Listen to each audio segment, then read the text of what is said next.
कुंभ राशि मानकर तुमर धैर्य भांगिबाकु जाउछि कारण आज राति 11टारे मंगल ग्रहर तांडव आरंभ हेबाकु जाउछि एवं तुम जीवन में एही चारोटी विनाशकारी परिवर्तन अनिवार्य भावरे घटिब। बंधुगण यह शुणी तुमे झाल बाहरिब, तुमर मन काम करिबा बंद करिदेब कारण तुमे केबे स्वप्न रे भाबि नथिल। बंधुगण तुमर निद हजिजिब कारण एबे किछि बड़ करिबार समय।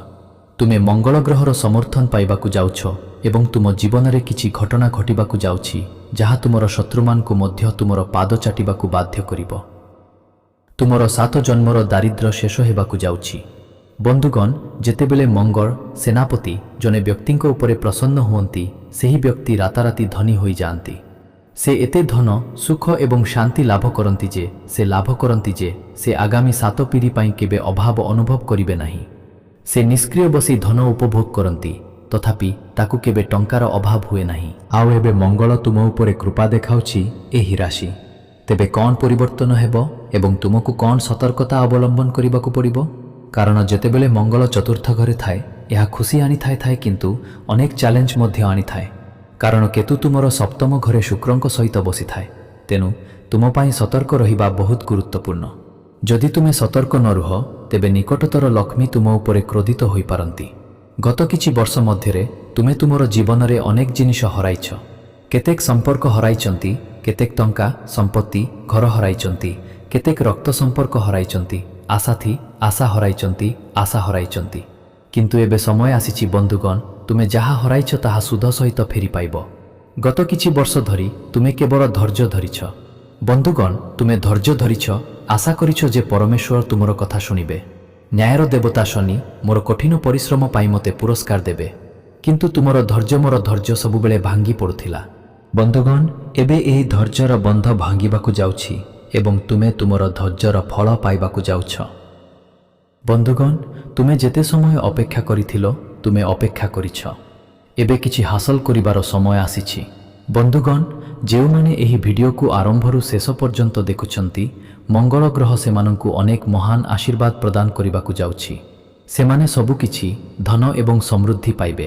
किंतु बंधुगण जेउ माने वीडियोटी को अनदेखा करंती मंगलर अग्निमय स्वभाव तुमको नष्ट करिपारे। तेनु एहाकु आरंभरू शेष पर्यंत देखंतु कारण आमे केवल सतर्कता नुहे बरं समाधान प्रदान करुछु। केवल भल खबर नुहे बरं सतर्कतार सहित एहाकु किपरि हासिल करिबे। धन आसिले ताहा किपरि बजाय रखिबे मु सबु किछि बुझाइबी। हाँ बंधुगण तुम पाई सबुठारु बड़ समस्या हेउछि जे तुमे सबुबेले शीघ्र रहुछ। आजि तुमे हुएत शीघ्र एही वीडियो देखुछ। अनेक लोक निज कामरे फसी रहिबे एवं आजिर वीडियो को संपूर्ण भावरे देखि पारिबे नाही। एवं एही समस्या हेउछि बंधुगण आपणको आरोहण रे बसिथिबा राहु आपणको भ्रमित करुछि एवं आपण आजिर वीडियो देखि पारिबे नाही कारण राहु आपणको भूल बाटरे नै जिवो। राहु चाहू नाही जे आपण मंगल ग्रहर शुभ फल शनिदेवंको आशीर्वाद अनुभव करंतु। तेनु आपण एक भल भल वीडियो देखिले मध्य द्वंद्वरे पड़ी जांती एवं एहाकु छाड़ी दियंती। किंतु जदि आपण आपणकर मन एवं इंद्रिय को नियंत्रण करंती तेबे आपण राहुर प्रभावरु रक्षा पाई परिबे एवं आजिर वीडियो को शेष पर्यंत देखि परिबे जहा द्वारा आपण एही चतुर्थ घरे मंगलंको उपस्थिति आपणको आनिथिबा खुशी पाइबे। एबे बंधुगण आसंतु वीडियो को जिबा। प्रथमे वीडियो को लाइक करंतु। यह बहुत प्रयास रे तैयारी होइछि। एही वीडियो आपणको जीवन को उन्नत करिबारे सहाय्य करिवो। तेनु वीडियो को लाइक करंतु एवं सत्य भक्तिर सहित मंतव्य विभाग रे 3 थर जय शनिदेव कहंतु। दयाकरी जय शनिदेव लेखंतु एवं जदि आपणकर कोनोसी समस्या अछि तेबे भयभीत हुअंतु नाही। आपण मते आपणकर समस्या कमेंट सेक्शन रे मध्य कहि परिबे। मु निश्चित भावरे आपणको एक समाधान प्रदान करिबी। आपणकर सबुठारु बड़ प्रश्न थिला एही जीवन रे कोन असुविधा अछि। शनिंक साढ़े सतीर एही निरंतर क्रोध शेष मुहूर्त रे मु जाहा करे ताहा भूल करि दिए एवं मोर निज लोक माने मध्य मते परित्याग करंती। मु जाहाकु भल पाए ताहा अन्य काहा सहित प्रेम रे पड़ी जाए किंबा मते विश्वासघातकता करि चली जाए। बंधुगण आपणकर सबुठारु बड़ प्रश्न थिला मु एथिरु केबे मुक्ति पाइबी। तेनु चतुर्थ घर सेनापति मंगल आपणको क्यारियर घर को देखुचंती एवं शनिंक तृतीय दृष्टि मध्य सुख एवं शांति उपरे पड़ुछि। तेनु बंधुगण सबुठारु गुरुत्वपूर्ण कथा हेउछि जे एबे शनिदेवंको आशीर्वाद सहित आपण मंगलंको आशीर्वाद पाइबे ଏବଂ ଆପଣ ଜାଣିପାରିବେ ଯେ କିଏ ଜାଣିପାରିବେ ଯେ କିଏ ଆପଣଙ୍କର ନିଜର ଏବଂ କିଏ ଆପଣଙ୍କ ରକ୍ତ ଘାସରେ ସାପ। ସିଦ୍ଧ ସହିତ ବନ୍ଧୁଗଣ, ତୁମେ ସହଜରେ ତୁମର ଶତ୍ରୁମାନଙ୍କୁ ଚିହ୍ନି ପାରିବ ଏବଂ ସେମାନଙ୍କୁ ଏଡ଼ାଇ ପାରିବ।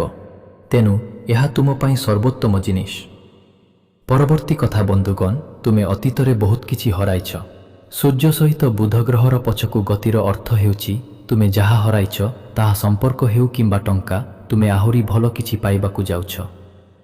ହଁ, ଯଦି ତୁମେ ଏପରି କାହାକୁ ହରାଇଛ ଯାହାକୁ ତୁମେ ବହୁତ ଭଲ ପାଉଥିଲ, ଯିଏ ତୁମ ସହିତ ବିଶ୍ୱାସଘାତକତା କରି ତୁମ ଜୀବନରୁ ଚାଲିଗଲା, ତେବେ ତୁମେ ଏକ ଭଲ ପ୍ରେମିକ ଖୋଜିବାକୁ ଯାଉଛ ଯିଏ ତୁମର ଭାବନାକୁ ସମ୍ମାନ କରିବ, ତୁମକୁ ଏବଂ ତୁମର ଯନ୍ତ୍ରଣାକୁ ବୁଝିବ। ସେ ତୁମର ସାଥୀ ହେବ। ଯଦି ତୁମେ ଟଙ୍କା ହରାଇଛ, ତେବେ ତୁମେ ଟଙ୍କା ଫେରି ପାଇବେ, ତୁମେ ଟଙ୍କା ଫେରି ପାଇବ ଏବଂ ସୁଧ ମଧ୍ୟ ପାଇବ।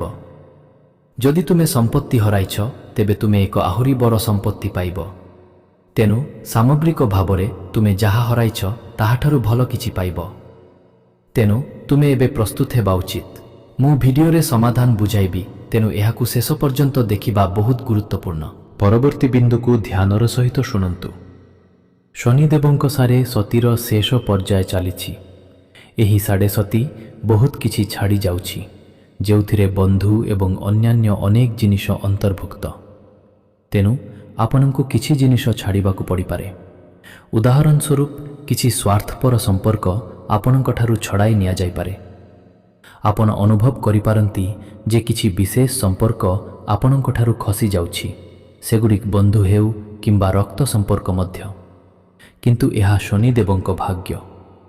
ଯଦି ଆପଣଙ୍କର ଜଣେ ସ୍ୱାର୍ଥପର ବନ୍ଧୁ ଅଛନ୍ତି, ତେବେ ସେମାନେ ଆପଣଙ୍କ ଜୀବନରୁ ଚୁପଚାପ ଅଦୃଶ୍ୟ ହୋଇଯିବେ। ଯଦି ଜଣେ ସ୍ୱାର୍ଥପର ସମ୍ପର୍କ ଆପଣଙ୍କୁ କ୍ଷତି ପହଞ୍ଚାଉଛି, ତେବେ ଏହା କୌଣସି ସମସ୍ୟା ବିନା ସ୍ୱୟଂଚାଳିତ ଭାବରେ ଅଦୃଶ୍ୟ ହୋଇଯିବ। ତେଣୁ ଆପଣଙ୍କୁ ବୁଝିବାକୁ ପଡ଼ିବ ଯେ ଶନିଦେବ ଏପରି ଏକ ଭାଗ୍ୟ ପ୍ରସ୍ତୁତ କରୁଛନ୍ତି ଯେ ଲୋକମାନଙ୍କୁ ଆପଣଙ୍କ ଜୀବନରୁ ବାହାର କରିଦିଆଯାଉଛି। ଅଦରକାରୀ ସମ୍ପର୍କ, ଅଦରକାରୀ ବଦରକାରୀ ବନ୍ଧୁତା, ଏବଂ ଏବେ ଆପଣ ସେମାନଙ୍କଠାରୁ ଅଲଗା ହେବାକୁ ଯାଉଛନ୍ତି। ଆଉ ଯଦି ତୁମେ ଦୁଃଖ ଅନୁଭବ କରୁଛ, ତେବେ ନିଜକୁ ଟିକେ ନିୟନ୍ତ୍ରଣ କରିବାକୁ ଚେଷ୍ଟା କର। ହଁ ବନ୍ଧୁଗଣ, ଗତ 4 ବର୍ଷ ଧରି ତୁମେ ବହୁତ ଧୈର୍ଯ୍ୟବାନ ଅଛ। ତୁମେ କେବଳ ଧୈର୍ଯ୍ୟବାନ ହେବା ପାଇଁ ଚେଷ୍ଟା କରୁଛ। ତୁମେ ଭଗବାନଙ୍କୁ ନିବେଦନ କରୁଛ, ସମୟ କେବେ ଆସିବ। ତେଣୁ ସମୟ ଆସିଗଲା। ଏବେ ଶନିଦେବ ତୁମକୁ କିଛି ଛାଡ଼ିବାକୁ ଯାଉଛନ୍ତି। ସେ ତୁମକୁ କ'ଣ ଦେବେ? ବନ୍ଧୁଗଣ, ତାଙ୍କର କଠିନ ପରିଶ୍ରମ ଫଳ ଦେବ। ତେଣୁ ବନ୍ଧୁଗଣ, ତୁମେ ଅତୀତର କଠିନ ପରିଶ୍ରମର ଫଳ ପାଇବା ଉଚିତ। ଏହାର ଅର୍ଥ, ଯଦି ତୁମେ କାହାକୁ ଟଙ୍କା ଋଣ ଦେଇଥିଲ ଏବଂ ତାହା ଫେରି ପାଇପାରିଲ ନାହିଁ, ତେବେ ପୁଣି ଚେଷ୍ଟା କର। ଯଦି କୌଣସି ଚୁକ୍ତି ଅଟକି ଯାଇଥିଲା, ତେବେ ତୁମେ ତାହା ଫେରି ପାଇବ। ତେଣୁ ଏହା ବହୁତ ଭଲ କଥା। ବନ୍ଧୁଗଣ, ପୁରୁଣା ଜିନିଷ ତୁମ ପାଖକୁ ଫେରିବାକୁ ଯାଉଛି, ଏବିବାକୁ ଯାଉଛି, ଏବଂ ତାହା ମଧ୍ୟ ସୁଧ ସହିତ। ତେଣୁ ବନ୍ଧୁଗଣ, ଏହା ତୁମ ପାଇଁ ସମ୍ପୂର୍ଣ୍ଣ ସତ୍ୟ। ଏବେ ମୁଁ ତୁମକୁ କହୁଛି, ଦେଖ, ରାହୁ ତୁମର ଲଘୁରେ ବସିଛି ଏବଂ ମଙ୍ଗଳ ଆରାମ ଏବଂ ବିଳାସର ଘରେ ବସିଛି। ତେଣୁ ବନ୍ଧୁଗଣ, ଏହି ଆଗାମୀ ସମୟରେ ତୁମକୁ ଟିକେ ସତର୍କ ରହିବାକୁ ପଡ଼ିବ, କାରଣ ତୁମର କଠୋର କଥା ସତ୍ତ୍ୱେ ଏହି ରାଶିର ହୃଦୟ ପାଣି ପରି ପବିତ୍ର। ବନ୍ଧୁମାନେ କ'ଣ କରିବେ, ଏହା ବହୁତ ପବିତ୍ର। ସେମାନେ କାହାକୁ ଆଘାତ ଦେବାକୁ ଚାହାନ୍ତି ନାହିଁ। କିନ୍ତୁ ତୁମେ କ'ଣ କରିପାରିବ? ସେମାନଙ୍କର ମଧ୍ୟ ଏକ ହୃଦୟ ଅଛି। ସେମାନଙ୍କର ମଧ୍ୟ ମହମ ପରି ଏକ ମନ ଅଛି। ବାହାରେ କଠିନ ବନ୍ଧୁ, କିନ୍ତୁ ଭିତରେ କୋମଳ। ତୁମେ ଏପରି ଜଣେ ବ୍ୟକ୍ତି ଯିଏ ତୁମକୁ ବୁଝିବାକୁ ଚାହେଁ, ତୁମର ଭାବନାକୁ ବୁଝିବା ପାଇଁ। ମୁଁ ସମସ୍ତଙ୍କ ପାଇଁ ସବୁକିଛି କରୁଛି। ତୁମେ ଲୋକଙ୍କୁ ସମର୍ଥନ କରିଛ, ବୁଡ଼ି ଯାଉଥିବା ଲୋକଙ୍କୁ କୂଳ ଦେଇଛ, ମରୁଥିବା ଲୋକଙ୍କୁ ବଞ୍ଚାଇଛ। ବନ୍ଧୁ, ତୁମେ ଟଙ୍କା, ଧନ, ସମ୍ପତ୍ତି ସହିତ ଲୋକମାନଙ୍କୁ ସବୁ ପ୍ରକାରେ ସାହାଯ୍ୟ କରିଛ। ତୁମେ ତୁମର ଥାଳିରେ ଥିବା ରୁଟିକୁ ମଧ୍ୟ ବଳିଦାନ ଦେଇଛ। ହଁ ବନ୍ଧୁ, ତୁମେ ତୁମର ସ୍ୱପ୍ନ, ତୁମର ଇଚ୍ଛା ସବୁକିଛି ବଳିଦାନ ଦେଇଛ। କିନ୍ତୁ ଯେତେବେଳେ ତୁମକୁ ବଦଳରେ କିଛି ଆବଶ୍ୟକ ହୁଏ, ସେତେବେଳେ ଅନୁତାପ ରହିଥାଏ। ତାହା ଟଙ୍କା ହେଉ, କାହାର ସାଥ କିମ୍ବା କାହାର ନିକଟତର। ତେଣୁ ତୁମେ ଯେଉଁମାନଙ୍କ ପ୍ରତି ଭଲ କର, ସେମାନେ ସମସ୍ତେ ଅପରିଚିତ ହୋଇଯାଆନ୍ତି। ତୁମେ ଚାହଁ ଯେ କେହି ତୁମକୁ କିଛି ନ କହି ସାହାଯ୍ୟ କରୁ, ତୁମର ଭାବନାକୁ ବୁଝିବା ପାଇଁ, କିନ୍ତୁ କେହି କରନ୍ତି ନାହିଁ। ତୁମେ କେବଳ ନିଜକୁ ପ୍ରଶ୍ନ କରି ଚାଲିଛ, ତୁମେ ଭିତରେ ଭିତରେ ମରୁଛ। ହଁ ବନ୍ଧୁଗଣ, ଏହି ଆଗାମୀ ସମୟ ଶନିଙ୍କ ସାଡ଼େ ସତୀର ଅନ୍ତିମ ପର୍ଯ୍ୟାୟ ତୁମକୁ ଭିତରେ ଭିତରେ ଏତେ ଶକ୍ତିଶାଳୀ କରୁଛି। ତୁମେ ମଧ୍ୟ ଲକ୍ଷ୍ୟ କରୁଛ ଯେ ତୁମେ ଭିତରେ ପରେ ଭିତରେ ଶକ୍ତିଶାଳୀ ହୋଇଯିବ। ତୁମେ କାହାଠାରୁ ସମର୍ଥନ ପାଇବ କି ନାହିଁ ବନ୍ଧୁଗଣ, ତୁମେ ତୁମର ସମସ୍ୟାଗୁଡ଼ିକୁ ନିଜେ ବୁଝିପାରିବ। ତୁମେ ନିଜେ ସେଗୁଡ଼ିକର ସମାଧାନ ପାଇବ। ତୁମେ ବଡ଼ ବଡ଼ ବିପର୍ଯ୍ୟୟରୁ ମଧ୍ୟ ବଞ୍ଚିପାରିବ। ଏବଂ ବନ୍ଧୁଗଣ, ଯେଉଁମାନେ ତୁମକୁ ବୁଝିପାରୁନାହାନ୍ତି ବନ୍ଧୁଗଣ, ସେମାନଙ୍କର ତୁମ ଆଖିରେ କୌଣସି ମୂଲ୍ୟ ନାହିଁ। ମୁଁ ଏହା ମଧ୍ୟ ଜାଣେ, କାରଣ ସେମାନେ ତୁମ ଆଗରେ ବହୁତ ଛୋଟ, କାରଣ ତୁମେ ହୃଦୟରେ ଏତେ ବଡ଼, ତୁମର ମନ ଏତେ ବଡ଼। ଏହା ଟଙ୍କା ବାହାରେ ହେଉ କି କିଛି ଗୁରୁତ୍ୱପୂର୍ଣ୍ଣ ନୁହେଁ, କିନ୍ତୁ ମୋତେ ମାନବିକତା ବିଷୟରେ କଥା ହେବାକୁ ଦିଅ। ବନ୍ଧୁଗଣ, ଯଦି ମୁଁ ମୋ ହୃଦୟରୁ କଥା କହିବି, ତେବେ ତୁମେମାନେ ସର୍ବଦା ଆଗରେ ରହିବ। ଏବଂ ବନ୍ଧୁଗଣ, ଗୋଟିଏ କଥା ମନେ ରଖ, ଏହି ଆଗାମୀ ସମୟରେ ତୁମକୁ ହୃଦୟରୁ କମ୍ ଲୋକଙ୍କ ସହିତ ସଂଯୋଗ କରିବାକୁ ପଡ଼ିବ। ମୁଁ କ'ଣ କରିବା ଉଚିତ? କମ୍ ସଂଯୋଗ କର, ହୃଦୟରୁ କମ୍ ସଂଯୋଗ କର। ଏହାର ଅର୍ଥ, ଯଦି ତୁମର ସମ୍ପର୍କ ଅଛି, ତେବେ ସେଗୁଡ଼ିକୁ ବଜାୟ ରଖ, ସେଗୁଡ଼ିକୁ ଭଲ ଭାବରେ କର, କିନ୍ତୁ ତୁମର ହୃଦୟକୁ ଟିକେ କମ୍ ବ୍ୟବହାର କର।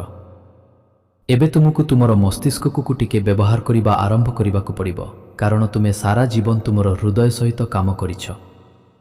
ବନ୍ଧୁଗଣ, ତୁମେ ଭାବପ୍ରବଣ ଭାବରେ କାର୍ଯ୍ୟ କରିଛ, କିନ୍ତୁ ଏବେ ତୁମକୁ ତୁମର ମସ୍ତିଷ୍କକୁ ବ୍ୟବହାର କରିବାକୁ ପଡ଼ିବ, କାରଣ ଶନିଦେବ ଚାହାନ୍ତି ଯେ ତୁମେ ତୁମର ମସ୍ତିଷ୍କକୁ ଟିକେ ବ୍ୟବହାର କର। ଯେତେବେଳେ ତୁମେ ତୁମର ମସ୍ତିଷ୍କ ବ୍ୟବହାର କରିବା ଆରମ୍ଭ କରିବ, ଶନିଦେବ ସ୍ୱୟଂଚାଳିତ ଭାବରେ ତୁମକୁ ଭଲ ଫଳାଫଳ ଦେବେ ଏବଂ ଏହି ଶେଷ ପର୍ଯ୍ୟାୟ ତୁମକୁ ବହୁତ କିଛି ଦେବ। ବନ୍ଧୁଗଣ, ଏହା ତୁମକୁ ଏକ ବହୁତ ମହାନ ବ୍ୟକ୍ତି ଦେବ, ତାହା ହୃଦୟରୁ ହେଉ, ମନରୁ ହେଉ କିମ୍ବା ଟଙ୍କାରୁ ହେଉ। ବନ୍ଧୁଗଣ, ତୁମେ ଏବେ ସବୁ ତେଣୁ ଏବେ ତୁମର ମସ୍ତିଷ୍କ ବ୍ୟବହାର କର। ଯଦି କେହି ତୁମକୁ ମିଠା ଦେଖନ୍ତି, ତେବେ ତୁମକୁ ଭାବିବାକୁ ପଡ଼ିବ ନାହିଁ ଯେ ସେମାନେ ଏତେ ଭଲ। ତୁମକୁ ବୁଝିପଡ଼ିବ ଯେ ସେମାନେ ତୁମକୁ କାହିଁକି ମିଠା ଦେଖାଉଛନ୍ତି। ଏହା ପଛରେ କାରଣ କ'ଣ? ସେ କ'ଣ ମୋଠାରୁ ଫାଇଦା ନେବାକୁ ଚେଷ୍ଟା କରୁଛନ୍ତି, ନା ସେ ପ୍ରକୃତରେ ମୋର ନିଜର? ତୁମକୁ ତୁମର ମସ୍ତିଷ୍କ ବ୍ୟବହାର କରିବାକୁ ପଡ଼ିବ। ଯଦି ତୁମେ ତୁମର ହୃଦୟ ବ୍ୟବହାର କର, ତେବେ ତୁମେ ଏପରି ଅନୁଭବ କରିବ ଯେ ଏହା ମୋର ନିଜର। ସେ ମୋ ସହିତ ଭଲ ଭାବରେ କଥା ହେଉଛି, ସେ ମୋର ପ୍ରେମିକ ହୋଇଯିବ। ନା, ତୁମର ମସ୍ତିଷ୍କ ବ୍ୟବହାର କର, କାରଣ ଏହି ହୃଦୟ ସବୁବେଳେ ତୁମକୁ କଷ୍ଟ ଦେଇଛି। ତୁମର ହୃଦୟ ମଧ୍ୟ ତୁମର ସବୁଠାରୁ ବଡ଼ ଦୁର୍ବଳତା ବନ୍ଧୁଗଣ, ତେଣୁ ଆଉ ଏପରି କର ନାହିଁ। ଜୀବନର ସବୁଠାରୁ ଗୁରୁତ୍ୱପୂର୍ଣ୍ଣ କଥା ହେଉଛି ମାପ ନେବା। ରାହୁ ବର୍ତ୍ତମାନ ତୁମର ଉତ୍ତରାଚରଣରେ ଅଛି, ଏବଂ ଯଦି ତୁମେ ନିଜକୁ ପଚାର, ଦେଖ, ତୁମେ କହୁଛ ତୁମେ କ'ଣ ପରମେଶ୍ୱର? ନା, ଆମେ ଭଗବାନ ନୁହଁ, ଆମେ ଜଣେ ଜ୍ୟୋତିଷ। ଏହା ଜଣେ ଜ୍ୟୋତିଷଙ୍କ କାମ। ଆପଣଙ୍କ ଜୀବନରେ ଗ୍ରହମାନଙ୍କର ସଠିକ୍ ସ୍ଥାନ ଦେଖି ଆମେ ଆପଣଙ୍କୁ ଭବିଷ୍ୟବାଣୀ କହିବୁ, ଯାହାଦ୍ୱାରା ଆପଣ ଏହାକୁ ଏଡ଼ାଇ ପାରିବେ କିମ୍ବା ଆସୁଥିବାକୁ ହାତଛଡ଼ା କରିପାରିବେ। ବନ୍ଧୁଗଣ, ରାହୁ ଲଗ୍ନରେ ବସିଛନ୍ତି, ଯାହା ଭ୍ରମ ସୃଷ୍ଟି କରିବାର କାମ କରେ।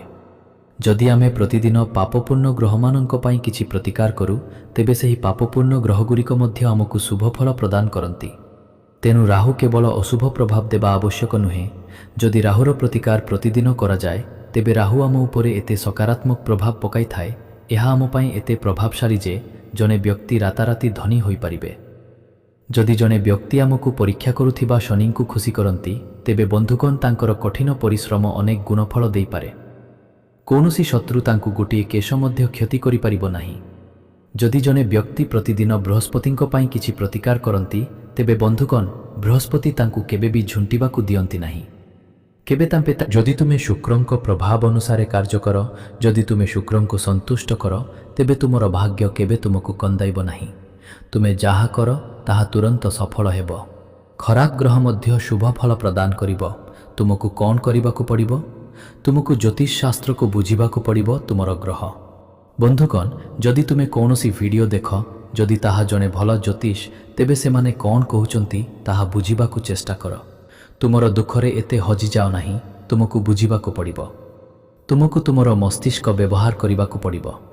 ବନ୍ଧୁଗଣ, ଧ୍ୟାନ ଦିଅ, ଯଦି ମୁଁ ଏକ ସମାଧାନ ବିଷୟରେ କହୁଛି, ତେବେ ମୁଁ ଏହି ରାଶିର ଲୋକଙ୍କ ପାଇଁ କେବଳ ଗୋଟିଏ ଛୋଟ ସମାଧାନ ପ୍ରଦାନ କରୁଛି। ସେହି ସମାଧାନ ହେଉଛି ମଙ୍ଗଳ ତୁମ ପାଇଁ ଅନୁକୂଳ ସ୍ଥିତିରେ ଅଛି। ତେଣୁ ଏକ ହନୁମାନ ମନ୍ଦିରକୁ ଯାଅ ଏବଂ ହନୁମାନ ଚାଳିଶା ପାଠ କର। ହନୁମାନଙ୍କୁ ଏକ ନଡ଼ିଆ ଅର୍ପଣ କର ଏବଂ ହନୁମାନଙ୍କୁ ତୁମର ଅନୁରୋଧ ପ୍ରଦାନ କର। ବନ୍ଧୁଗଣ, ତୁମର ଅନୁରୋଧ ନିଶ୍ଚିତ ଭାବରେ ପୂରଣ ହେବ। ତେଣୁ ଆଜିର ଭିଡ଼ିଓ ବହୁତ ସୂଚନା ପ୍ରଦାନ କରିଛି। ଯଦି ଆପଣ ଭିଡ଼ିଓଟି ପସନ୍ଦ କରିଛନ୍ତି, ଦୟାକରି ଏହାକୁ ଲାଇକ୍ କରନ୍ତୁ ଏବଂ ଚ୍ୟାନେଲକୁ ସବସ୍କ୍ରାଇବ୍ କରନ୍ତୁ। ଧନ୍ୟବାଦ। ଏହି ଭିଡ଼ିଓଟିକୁ ନିଶ୍ଚିତ ଭାବରେ ଲାଇକ୍ କରନ୍ତୁ, ଚ୍ୟାନେଲକୁ ସବସ୍କ୍ରାଇବ୍ କରନ୍ତୁ ଏବଂ କମେଣ୍ଟରେ ଜୟ ଶ୍ରୀ ଗଣେଶ ଲେଖିବାକୁ ଭୁଲନ୍ତୁ ନାହିଁ, କାରଣ ଏହା ଆପଣଙ୍କର ବିଶ୍ୱାସ ଏବଂ ସଂଯୋଗ ଅଟେ, ଯାହା ଏହି ଚ୍ୟାନେଲକୁ ବୃଦ୍ଧି ପାଇଁ ଶକ୍ତି ପ୍ରଦାନ କରେ। ପରବର୍ତ୍ତୀ ଏପିସୋଡରେ ଆମେ ଏକ ବଡ଼ ରହସ୍ୟ ବିଷୟରେ ଜାଣିବା, ଯାହା ଆପଣଙ୍କ ଜୀବନର ଗତିପଥକୁ ସମ୍ପୂର୍ଣ୍ଣ ଭାବରେ ପରିବର୍ତ୍ତନ କରିପାରିବ। ସେ ପର୍ଯ୍ୟନ୍ତ ଜୟ ଶ୍ରୀ ଗଣେଶ। ଶେଷ 10 ମିନିଟରେ ଆମେ ସେହି ସନ୍ଧ୍ୟା ବିଷୟରେ କଥା ହୋଇଥିଲୁ, ଯେତେବେଳେ ସୂର୍ଯ୍ୟ ଅସ୍ତ ହେଉଛି ଏବଂ ଆକାଶ ରଙ୍ଗ ବଦଳୁଛି। ମୁଁ କହିଥିଲି ଯେ ସେହି ମୁହୂର୍ତ୍ତରେ ଆପଣଙ୍କ ଜୀବନରେ କିଛି ଘଟିବ, ଯାହା ଏହି ସମଗ୍ର କାହାଣୀକୁ ଏକ ନୂତନ ଦିଗ ଦେବ। ତେଣୁ ଆଉ ବିଳମ୍ବ ନକରି ଆସନ୍ତୁ ସିଧାସଳଖ ସେହି ମୁହୂର୍ତ୍ତକୁ ଯିବା, କାରଣ ଏବେ ଯାହା ପ୍ରକାଶିତ ହେବାକୁ ଯାଉଛି ତାହା ଏହି ସମଗ୍ର ସିରିଜର ସବୁଠାରୁ ଗଭୀର ଅଂଶ। ସେହି ସନ୍ଧ୍ୟାରେ ଯେତେବେଳେ ଆପଣ ଆପଣଙ୍କର ଦୈନନ୍ଦିନ କାମ ସମାପ୍ତ ହଠାତ୍ ଆପଣଙ୍କ ମନରେ ଏକ ଚିନ୍ତା ଆସିବ, ଯାହା ଆପଣ ପୂର୍ବରୁ କେବେ ଅନୁଭବ କରିନାହାନ୍ତି। ଏହି ଚିନ୍ତା ଆପଣଙ୍କୁ ସେହି ସ୍ଥାନକୁ ଟାଣି ଆଣିବ ଯେଉଁଠାରେ ଆପଣ ପ୍ରଥମେ ସେହି ବସ୍ତୁକୁ ଦେଖିଥିଲେ, ଏବଂ ଆପଣ ଆଶ୍ଚର୍ଯ୍ୟ ହେବେ ଯେ ଆପଣଙ୍କ ପାଦ ସେହି ଦିଗରେ କାହିଁକି ଗତି କରୁଛି। ଏହା କୌଣସି ସଂଯୋଗ ନୁହେଁ, ଏହା ଆପଣଙ୍କ ଭିତରେ ଥିବା ଶକ୍ତି, ଯାହା ଆପଣଙ୍କୁ ଆପଣଙ୍କ ଭାଗ୍ୟ ଆଡ଼କୁ ଟାଣି ନେଉଛି। ଏବଂ ଯେତେବେଳେ ଆପଣ ସେହି ସ୍ଥାନରେ ପହଞ୍ଚିବେ, ଆପଣ ଆପଣଙ୍କ କଳ୍ପନା ବାହାରେ କିଛି ଦେଖିବେ।